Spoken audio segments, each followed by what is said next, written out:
Hi, everybody. Welcome to the second episode of the new podcast of the International Center for 9/11 Justice.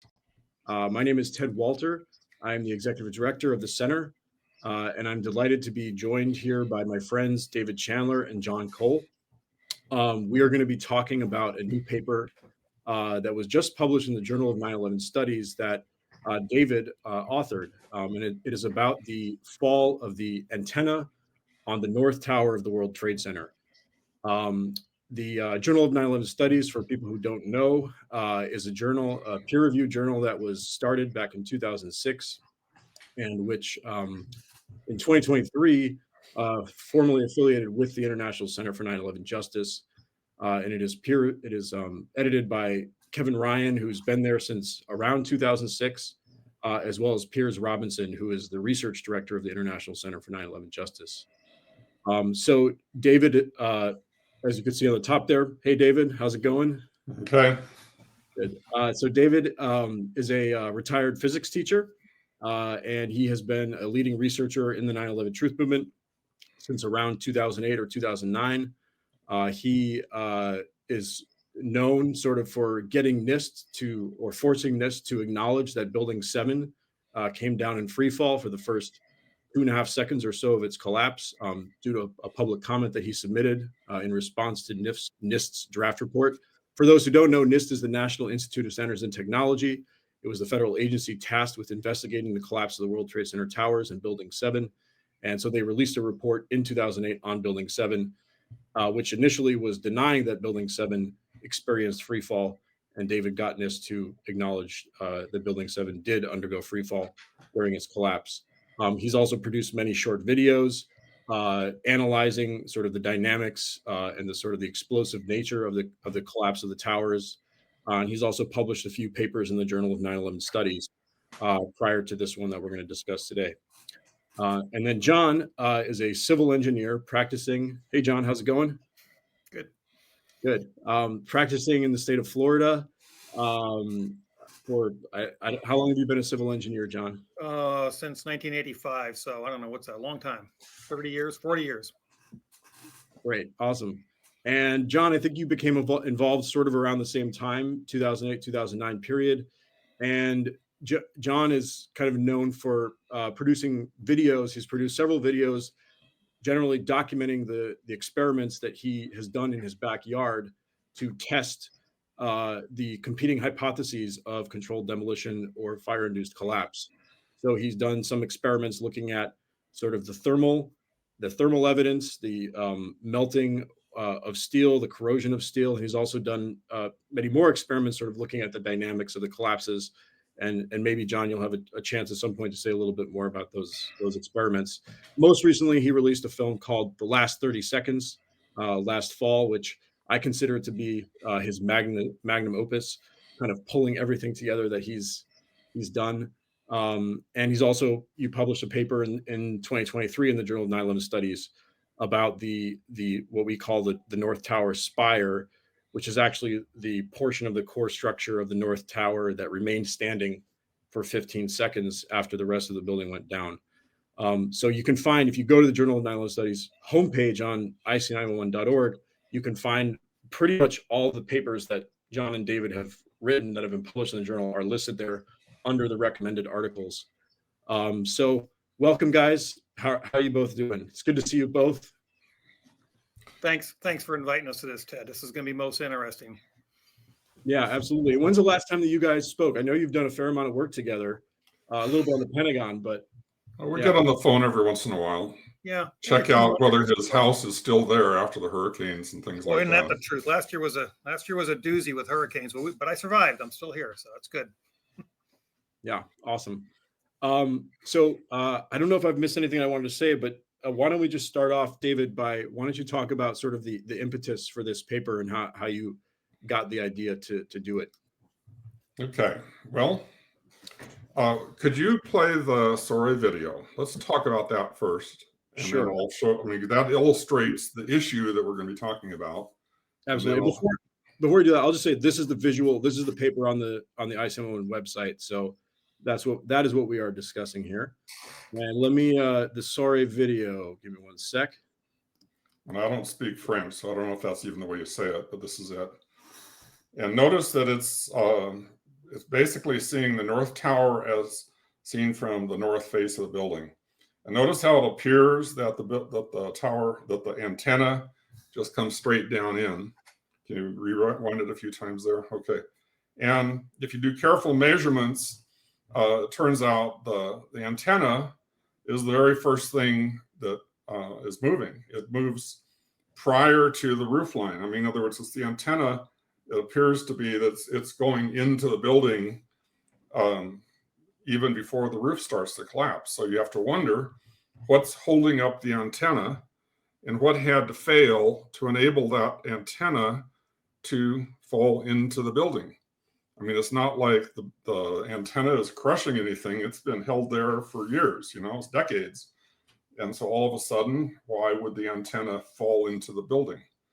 And that's basically it's pretty clear indication of a demolition where the columns underneath that are supporting the antenna had to have been compromised, cut, disassembled in one way or another in order to allow this to fall into the building. So that's the thing. That's the way we've been talking about this for a lot of time.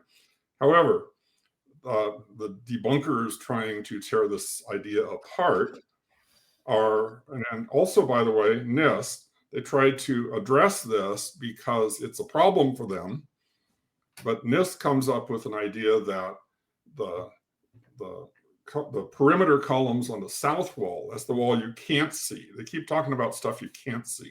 So the columns on the back wall, they were saying that those collapsed, and then that collapse propagated through the core. And so they say that the antenna appears to be moving down first, but actually it's just tipping. It's tipping directly away from us. So it looks like it's going straight down, but it's actually the rotation. Whereas if here is the roof line, and it's just rotating, here from your point of view, it'd be like rotating this way, right? So it looks like it's coming down, but it's actually just rotating. So that's their hypothesis that they don't really establish, but that's what they're claiming. Yeah, if you want, I could pull up that quote and I could read it. So observations, this is quoting from NIST, observations from a single vantage point can be misleading and may result in incorrect interpretation of events. For instance, photographic and videographic records taken from due north of the World Trade Center 1 collapse appeared to indicate that the antenna was sinking into the roof. And they cite McAllister 2002, which is the FEMA report, which we'll also touch on. When records from east and west vantage points were viewed, it was apparent that the building section above the impact area tilted to the south as the building collapsed. Okay, so that's what I disagree with, but I wasn't really, I first came into this issue a number of years ago. Tony Sambodi and I were working on an invitation to debate Ryan, is it Mackey or McKee? I mean, it's Mackey, I think it is. But he was going to be on a radio podcast of some sort. And so Tony and I did a lot of work on this over the summer, and we were supposed to do this during the summer because I was teaching at the time, and I had to do it before school started. Well, this whole thing dragged out until it was in the fall. So I said, well, I'm out. I can't do this. But Tony took it over. And in that whole discussion there, in that debate, Ryan Mackey pulls up a picture from it's from the northeast. So it's an angle, like a roughly 45-degree angle from the side that shows here's the antenna, and it shows it tipping. In fact, it was just a still picture, and it was tipping 8 degrees. And he said, that's what you're seeing. That's tipped 8 degrees. See that? And Tony pointed out that's a number of seconds into the collapse. So once it starts collapsing downward, it then tips. Okay, so there is the tipping, but the tipping isn't what started it. The tipping is like once it's collapsing, it's free and it just tumbles, So he was claiming that. So what I'm actually doing here, and then by the way, this thing keeps coming up again. And the two of you, remind me the name of the guy. Saban. Saban. Yeah, there was a debate you guys did with, both of you did with Saban. Yep. That he brings that same issue up again. And so then it basically motivated me. He said, well, let's see if I can actually measure it. Yeah. I mean, I'm into letting the measurements speak for me, you know? Yeah. I have both clips, and I won't play both because it'll take a lot, but the Mackey one really does frame the issue well. Go for it. Maybe I'll just show that one. One sec. And what I find like kind of funny or remarkable about the Mackey clip is that, where is it here? Is that he like jumps on Tony for claiming that this was a few seconds into the collapse. How did you know that? How did you know and he calls it a photograph? If you really have done the research, you know that this is a still from a video. You know this video. Yeah. You know. And Tony knew the video he pulled it from. The video. If you've studied this really carefully, you just know that is like a couple seconds into the collapse. You just know it. So this is from the chapter that deals with the collapse. And this shows a photograph of World Trade Center 1 right as it began to collapse. I've added that red line, which is tracking right up the side of the corner of the building. The original doesn't have that red line, but I put it there to illustrate the tower that's on top of World Trade Center 1 demonstrates there is a substantial tilt going on. We know this happened. We have photographs of it happening. We have video of it happening. We have to accept that this happened in order to understand why there's no jolt. If we deny that this tilt happened, and you can't do that because there's a photograph of it, then you might conclude that the jolt is weird. But once you accept this fact, then there really is no problem. Tony wanted to make a point here. Tony, you do see the tilt. Yeah, but this is a couple seconds into the collapse. It did tilt. Wait. How can you say that? Why do you think that's first true? of all, this doesn't give, because video shows that it doesn't tilt until a couple seconds into the collapse, Ryan. So there's almost an insignificant tilt, and I'll show you a video that... Tony, you've made this amazing claim that you know when this photograph was taken to the second. How do you know this? Well, because I've watched the video. Making it up. NIST does no frame-by-frame analysis of this video. All they do is put this one picture in there and say, see, it tilted. No, Tony, we want a little more than that, and that's Tony, what I'm asking for. Yep. So that was actually, I mean, I learned all this from Tony. I mean, he's sort of my mentor in some regards, all right? But so anyway, so that video, I sent you a copy. Do you have that one? It's the main and yeah, I do, 17. And I'd also be interested to know when John sort of really kind of became aware of this debate and also how important the North Tower antenna has been to him. John, you want to comment on that? Well, let me pull up the video. I think if you see the other one, you can see the tip. Don't worry. Pause it a second. Okay. Notice that we're looking at the North Tower, and the corner of the building is going down the middle of the picture there. So we're seeing it rotated, right? Mm-hmm. So it's close to, it's not exactly 45 degrees, but it's close to 45-degree angle. So we're looking sort of from the west side as well as the north, right? And so this thing is going to tip to the left, but notice how it moves. Yeah, I'll press play right now, and I turned the sound off on it just so it could, because people are shrieking and whatever, it could be a little distracting. Okay.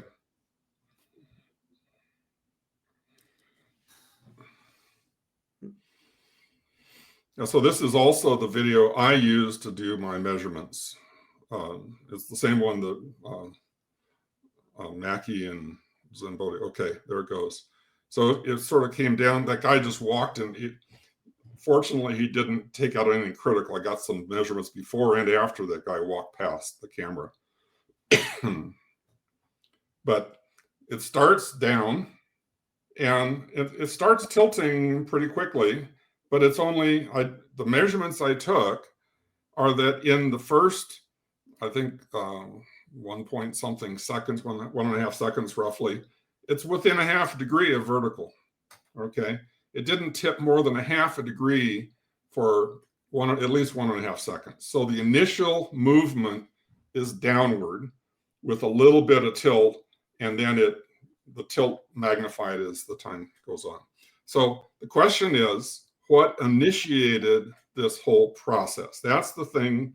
NIST is trying to leverage this into saying that it was somehow a natural collapse, that the southern wall of the building had a lot of failed columns, and this propagated somehow, and you got this tipping, and then that caused the whole thing to start collapsing.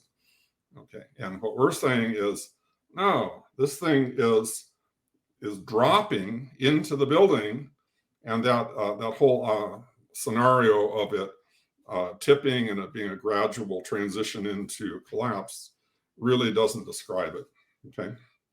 So John, I just want to ask you before we proceed, like when did you become attuned to this question? And I was kind of aware of it back when we debated with Sabin a year and a half ago, but I was a little blindsided, and I certainly didn't have the base of knowledge to be able to respond to him and refute him.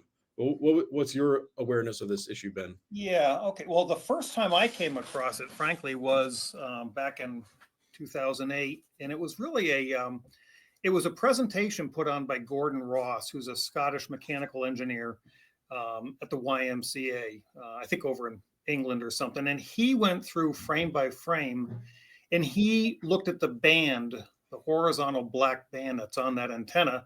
And he brought up in his presentation, I'm sure he got it from elsewhere too, but he brought up in his presentation frame by frame, showing how the antenna sure looked like it appeared to drop before the perimeter, the 200 and something perimeter columns.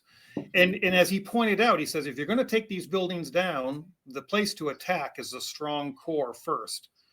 And so he was kind of driving that point home, that based upon a frame by frame, and remember, we're talking about fractions of a second here, fractions of a second. And so, he's the one that first brought that up. And I said, boy, that sure makes a lot of sense. So they're attacking the core first.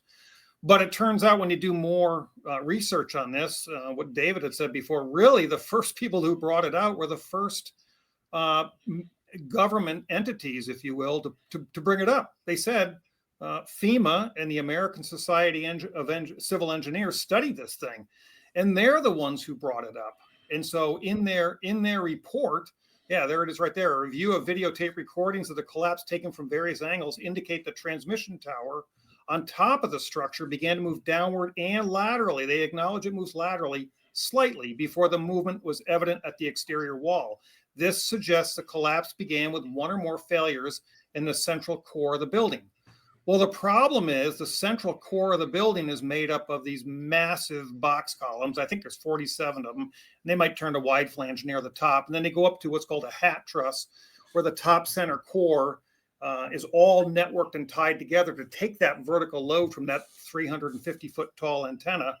And then there's some what's called outriggers that tie to the outside perimeter columns. Well, if that antenna moved down first, it's a critical question.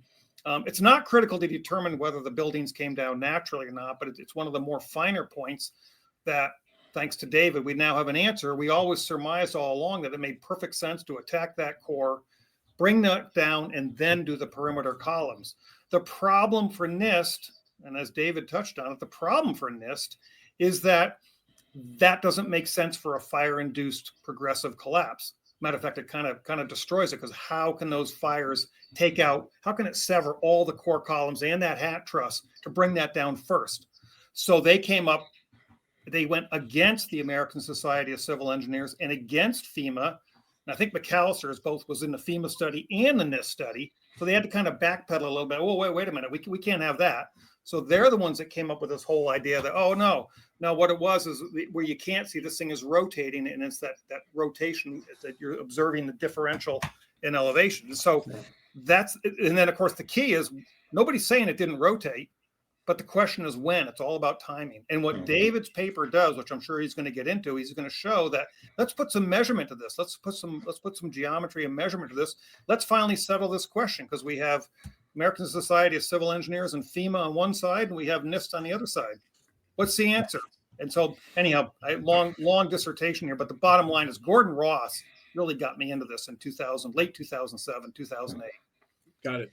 And David, I want to work backwards slightly just to really elucidate what NIST is trying to tell us happened. You kind of have this at the end of your paper, but I think it'll give people a visual to understand what NIST is claiming, or what Sabin and Okay.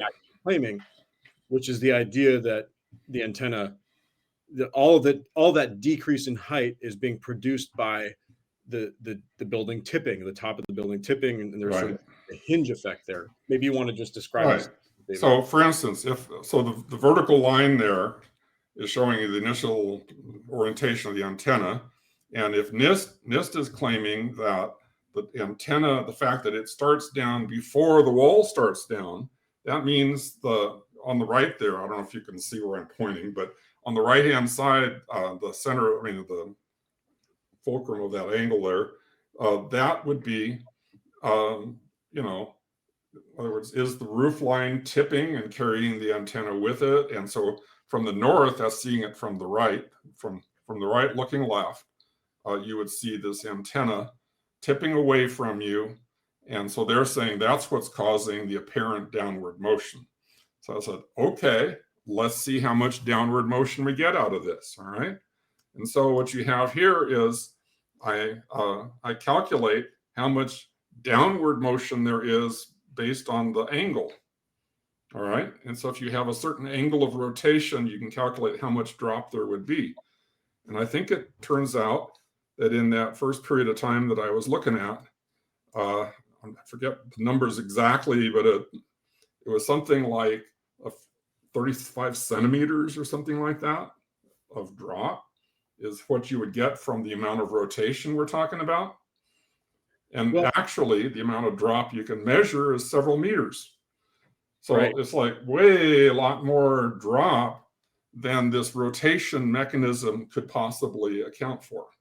Right. So basically, how much of all this you want to, whether you want to read this paper by flipping through it and looking at the pictures and so forth, or whether you want to read through it line by line and verify every little calculation, depends on your background. I think there's something for everybody. But if you basically get the main idea that I'm simply mathematically measuring and verifying that a tipping motion such as NIST proposed can't account for what's observed. That's the bottom line. So therefore, we come back. And so my conclusion is, therefore, what we're seeing is the antenna dropping into the building. And as it drops, like how in the world could it drop? Well, there's stuff being blown out underneath it. And as it drops, it tumbles. In fact, it tumbles to the side a little bit too. It's not just south. Initially, it's just to the south, but then it tips over toward the east as well. But so that's that. And if you go through it, it's a nice exercise in three-dimensional geometry and a little trigonometry and high school physics and math. David, but it's not. This is not important because it's really methodology, but you have to do a little bit of, you have to do sort of pause there. Yeah. Okay. So this is an example of some of the stuff you have to take the video and to come up with some of these kind of calculations. You have to say, okay, this video is not showing you a side view. It's taking it an angular view, like 45 degrees, right? And so by seeing how much tip there is from this point of view, you have to calculate what's the actual tip in the plane of rotation.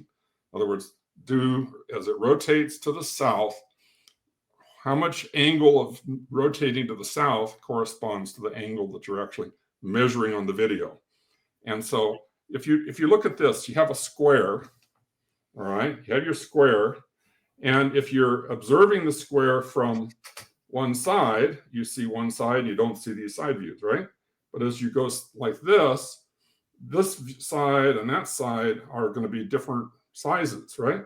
And so like here on the picture, the right-hand face, which is the north face, looks smaller, and the east face over here looks wider. And based on how much of each of those faces you see, there's a certain amount of rotation that's implied. And so you can calculate the angle of the camera. And so that's what I consider having a good time with the math, right? Yeah. So basically I just want to jump in and like for a layperson to really get it. The bottom line is when you look at this video and you see it tip, we're like, yeah, we all see a tip. That is not the exact amount of tip that is actually happening, right? Because you're seeing it from a further angle, directly from the side. What David is doing here, and I don't still fully grasp it, even though I've read the paper like 20 times, is like, I mean, I get the idea of it, but is that he has to make a correction to be able to tell you how much the antenna is actually tipping, Yeah. and what you perceive is not the actual amount of tip. So, Right. so Okay. Well, so hey, that's the kind of math that I do in my spare time. Okay. So that kind of stuff is, doing the calculation. If you have a certain angle here, what would that angle look like from a different point of Exactly. view? Right. Right. That's What the general component? idea. Right. But- That's Yeah, a skew, from a skew look at it. Yeah. Yeah. He's got to correct it because he's looking at it from a skew. So it's Exactly. a certain component he has to do. And he does that geometrically and mathematically. Yeah. Exactly. And so my question is, when you're looking at it from the angle, which is on the right here, this is like kind of where we saw it from. Right. And so when you then do the correction, it'll end up showing slightly greater tip than what we see in the video. Like, so Right. It's tipping farther than the apparent tip there. Exactly. Yeah. Those two views of the tower. Notice the one on the right. You can see it's from an angle. You see the sides of the building there, and this one is face on directly from the east. So the east face would look like this. So we want to know that angle. What we can see in the video is that angle, and so this amount of displacement here is from one of these. You can calculate the other one. So I would just point out that when you're making this correction, you're making a correction. Well, it's getting us to the true amount of tip. Yeah. But the reality is you're making a correction that is favorable to anybody who wants to say, oh, there's a lot of tip, because you're increasing the amount of what you are claiming is the amount of tip. And if you want to follow how I did it, it's shown in that little diagram right there. There we go. So if you can understand that, have fun. But I'm telling you, it's done right, and it's been verified by other people. Okay. Yeah. And then by the way, go back a little bit. Sure. That other picture there. So I'm using the same tool that I use on a lot of my other videos. This is Tracker, and these are showing the points that I was measuring on the building as it fell. So over here on the right, I bet you can't see my cursor, can you? No, but I can go. Go. So take the point on the right. There you go. And so that's what I use to measure the height of the building as it starts to fall. That's the corner of the building. And then if you take the blue little thing at the top, I use that little mark on the, for the base section of the antenna. There's a little transition there. So that's something I can track. And so that is for measuring the height of the antenna. And then that little pink arrow, it's a vector thing. You can put the vector on there and rotate it and expand it. I ignore the length of the vector. That's really not relevant, but I use that to measure the angle. So I'm looking at the angle of tilt as a function of time. So as I go stepping through the video, I'm tracking each of these points. And that's how I come up with the data that I use here. Okay. So a lot of this is just sort of the technical stuff. But I mean, the technical stuff matters. And if you're into following that, it's all there. If you're not into following that, the main point, the takeaway point is what it shows. You're going to say something? Yeah, I mean, I'll just say, like, when you get to this table in the paper, this is one that I keep referring to when I talk about what this paper is, and it basically shows you've got all this sort of static time here, but at 4 is when all the change starts to happen, and basically here in this column is where you're measuring the height of the antenna, the drop. And here in this column is where you're measuring the angle of the antenna. So we see it takes for the first 1.6 seconds, there's essentially no change in the angle of the, no, sorry, there's a tiny bit, but minuscule. And yet the change in height is about 6 meters or what have you. Yeah. And on the right-hand column is the height of the perimeter walls at 181.5. Yeah. I'm sorry, the left-hand column. I'm sorry. So the 181.5, what that is, he's locked on the perimeter of the columns. You can see it hasn't moved. Okay, let's go to time 4. The perimeter is at 181.5, and the antenna is 233.68. But as you move down there in fractions of a second, the antenna's dropping, but the perimeter is still static. Therefore, all the core columns that holds this massive antenna up had to have been cut first in order to allow that antenna to drop before the perimeter started, before there was motion on the perimeter. But we're talking fractions of a second. That's why it takes very, very careful measurements. And thankfully, David finally has put this to rest. So there's no more conjecture here, unless somebody wants to check his paper and find errors. But I mean, I haven't heard anything so far. So it kind of puts this whole issue to rest, that indeed, just what the ASCE and FEMA and Gordon Ross and Tony Zamboni said, the antenna dropped first. Therefore, the core columns had to have been severed first. Right. So there's no big discovery here. I'm not, coming up with all this. I'm just simply taking the stuff, the claims, and saying, here are the measurements, and this side is right and this side is wrong. That's all I'm saying here. David, is there anything you want to point out about the graphs, or do you feel like the table has already covered it? Well, I had a couple of graphs where you can actually see, like, for instance, okay, well here, all right, down here, first of all, notice there's always noise in a measurement. Like, you're taking things, and so it doesn't look perfectly smooth. It looks like that, right? But that's pretty normal. But then over here, starting at about 4 seconds, you see it's sort of starting to slope upward, right? So that's where the antenna is starting downward. And then, let's see. But Yeah. see, all right, but okay. Notice the vertical axis here on the graph is theta. So that's the angle. Yeah. All right. And so there's a little bit of tip that's gradually occurring during this time right here. But it's only a fraction of a degree. And then the tipping starts, but this is well after. See, it started moving downward at 4 seconds. Yeah. And the tipping doesn't really start in earnest until a bit later. So here it is at the 4 second mark. Down here says 4 seconds. And you can see that that's when the antenna began to drop. And if you have another graph there, I showed you it shows you where the roof line drops. I think it's in red. That one. Okay.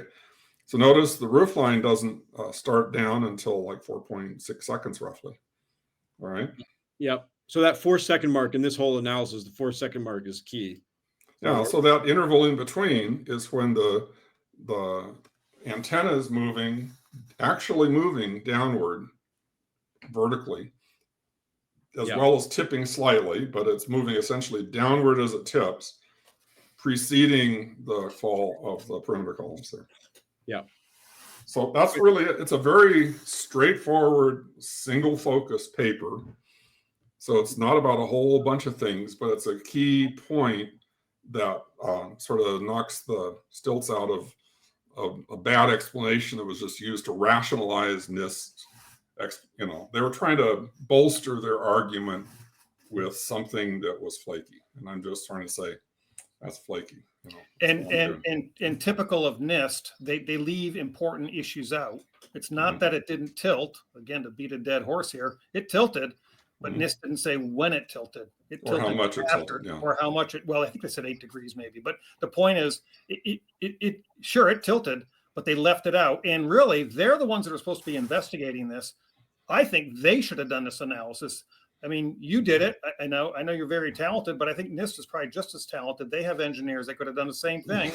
I'm pretty sure they're at least as, I keep saying to people, hey, I'm a high school physics teacher. Well, I actually have a pretty good background. However, there's a whole bunch of people out there who have they have 200 skills experts that are equal or greater than mine. The only difference is I'm doing it and they're not. That's all. So the only reason they didn't do it is because they already knew the answer. So therefore, they just make this broad brush sweeping thing. Oh no, it was just because of the tilt, and it's an optical illusion that these guys are looking at.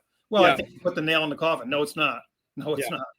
And let's keep in mind that, so this is the FEMA report, and this part of the FEMA report, which was published in 2002, was written by Therese McAllister. She was the lead author of this chapter of the FEMA before report. They had nailed down their narrative that they wanted to assert. Correct. Yeah. And then 3 years later, Therese McAllister is the author of this volume of the NIST report, and she's referencing herself. So because this is a question I want, is like, how intentional, I think we know this is very intentional. I mean, maybe they're just glossing over it. They don't want to do the measurements because they know that they need the antenna tipping to support their scenario. But actually, when you really look at the language of the FEMA report, there's kind of an acute awareness of the behavior of this antenna that is shown here. They, moving downward and laterally slightly before movement was evident at the exterior wall. Like, I think that they actually, and they say from various angles. Suddenly they're talking about how, if you just look at it from one angle, Sort of cycling is that they're wrong. But they're actually here, they actually are saying from various angles. So I suspect that Charles McAllister knew perfectly well, just like Tony did, just like Gordon Ross did, that this thing moved downwards first. What else do I want to say?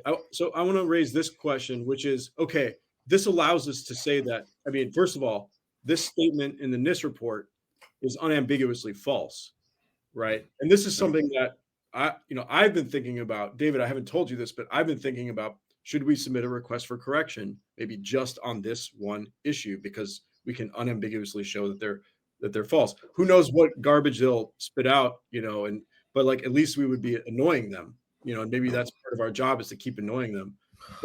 But if you read this thing, it's in typical NIST speak, where you really can't pin them down. Observations from a single vantage point can be misleading and may result, may result in incorrect interpretation of events. Okay, it might. For instance, photographic and videographic records taken from due north of WTC1 collapse appeared to indicate the antenna was sinking down into the roof. Yeah, it was. Okay, it does appear that way.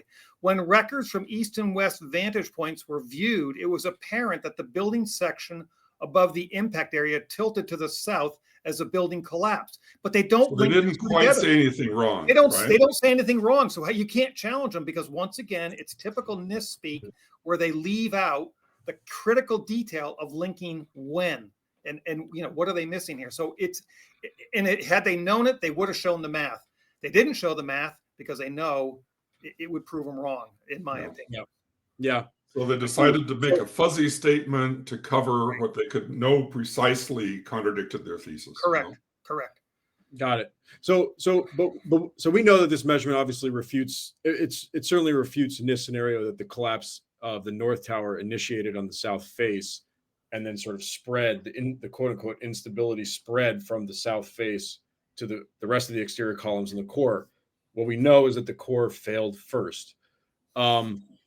There are engineers out there who are proponents of the official narrative overall, who acknowledge that the antenna moved first, and they say that the collapse initiated at the core. One of those is a guy named Najib Abood, who worked for Weidlinger Associates, which was hired by Larry Silverstein to do the analysis for Larry Silverstein's lawsuit. Let me just play this clip, and then we can talk a little bit about in the center first, and then the outside perimeter wall follow. So how do I know that this physics calculation? Let me start it. I'm not sure if that started from the beginning. That is the collapse of the North Tower. You can see it core driven in the center first, and then the outside perimeter wall follow. So how do I know that this physics calculation is meaningful? We overlay it on actual video footage on the day, and keep your eye on the TV antenna at the top, and you'll see it starts coming down exactly the way the analysis predicted the collapse happened.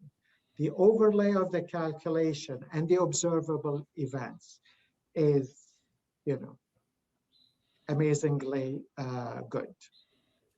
So he's very proud of his analysis, and so he's saying that, okay, yeah, it initiated in the core, the antenna moved first, but somehow this was a fire-induced structural failure.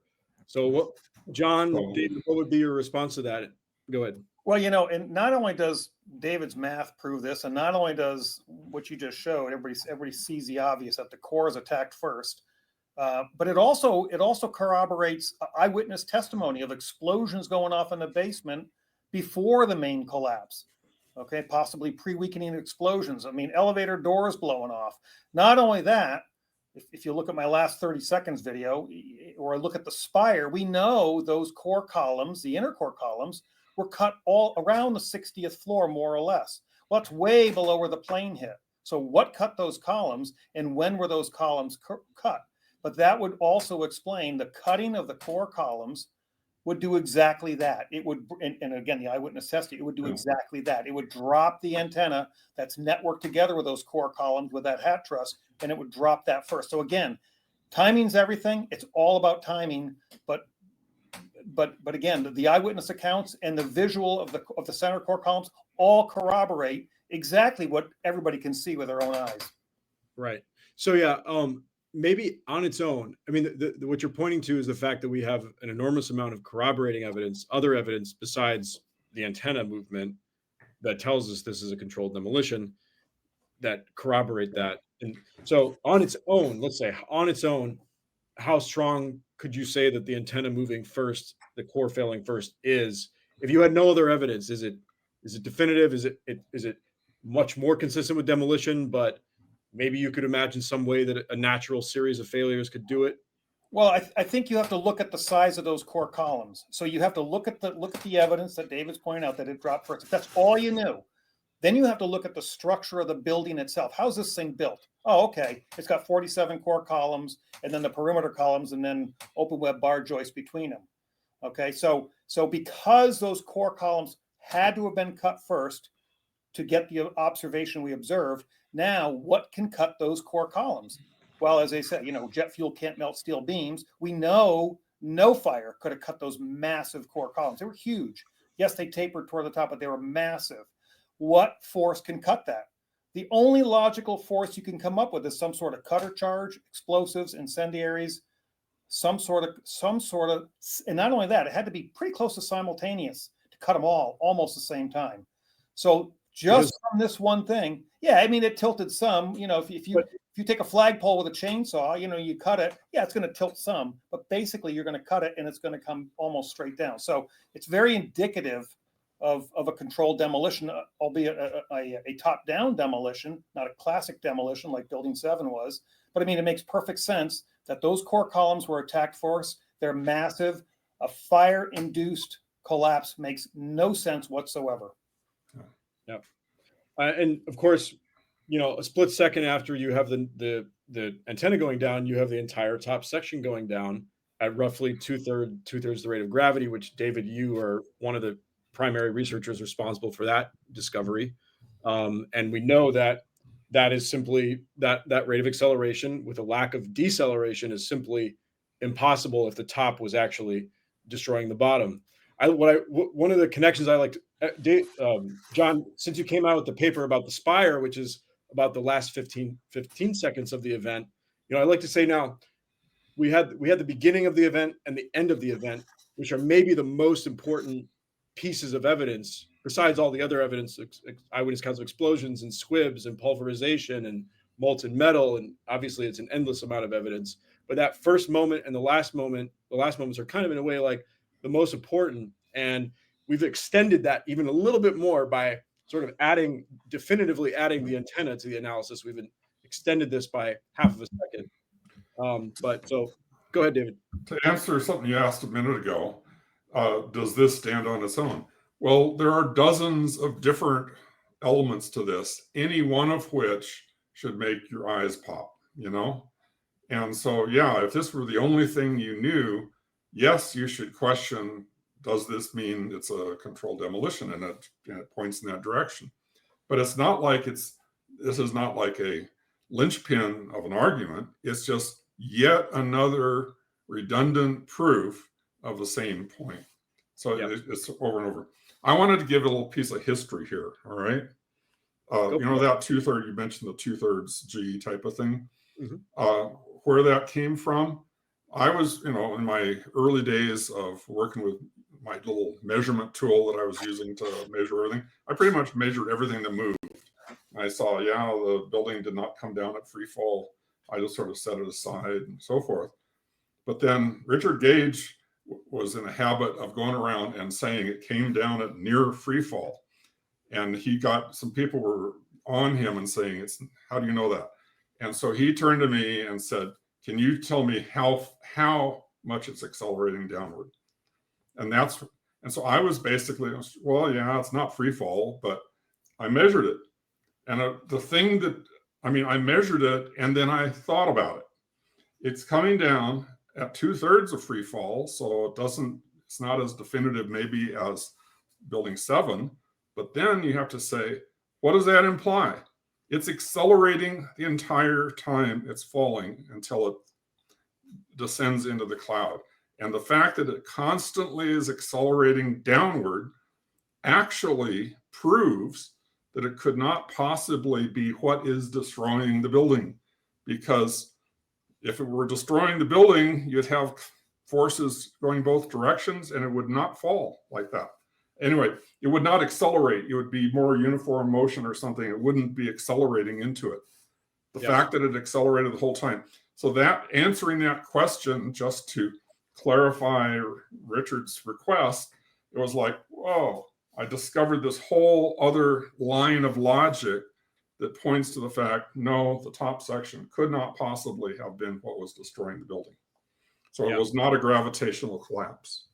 Yep. Yeah, it's often these sort of questions that somebody asks that leads to an important discovery that you didn't realize. Yeah. You know, we had quite a organic.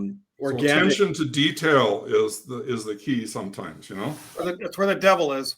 Yeah. Yep. I want to just highlight before we sign off here. I want to just highlight, go back to screen sharing of the journal. This is the Journal of 9/11 Studies on the ICE 801 website, and we have here, you know, pretty close to the top of our list of recommended articles, we have David's newest paper, The Descent and Tilting of the North Tower Antenna. We also have, this is a paper that I mentioned before that John wrote, and we published summer of 2023 on this, which John alluded to as well, that I highly recommend. And just before that, there was another paper the journal published that David and I and Tony Zambodi, who you saw in that video, co-authored together. And you know, this is the paper that John did, which I think is tremendously important and brings very simple, strong evidence to the table that just sort of, you know, demolishes the official sort of explanation of how the top sort of crushed the bottom. So I encourage people to take a look at that. Any last thoughts? I feel like we've done a good job here, but any last thoughts before we sign off? Yeah, I think it's important that any viewer looks at this thing and understands, and this is sort of what I beat on in my last video, is that all of this time from the initial drop all the way to the last collapse of the building, none of it really was studied by NIST. They stopped their study before the collapse began. So again, that's kind of odd. Here we have, you know, 2,700 souls that were gone. You would think this would be the most important thing to analyze, the actual collapse. Well, they didn't. They stopped before it even started. So David's picking up where they left off. That's the very beginning of it. And like you said, it really goes all for another 30 plus seconds. So the fact that they didn't do that, the fact that they didn't even look at the collapse or even do any of the math here, I think is quite telling. Again, for anybody getting into the subject, to start looking at. And the main thing, and I think David points this out in one of his earlier videos, is observation is the starting point of science. You need to observe it. And then once you observe it, you need to measure it. But observation, and they're trying to hide the observation with all their science shows and all their videos by showing either stick figures or little computer models. They don't like to show the actual collapse, because the actual collapse or demolition is really pretty obvious once you start looking at it and thinking with an open mind. Absolutely. Thanks, John. I couldn't say any better. David, you want to say any last word? No, I'm done. Thanks for your work. Thank you so much for this important paper. It really is an important contribution, and hopefully it'll put this to rest. I did email the paper to Sabin Matthew, who we debated last year. That was a couple weeks ago. He still hasn't responded. I'll let you know if he does. Okay, that'll be interesting. Sort of, maybe. We'll see what he'll say. Okay.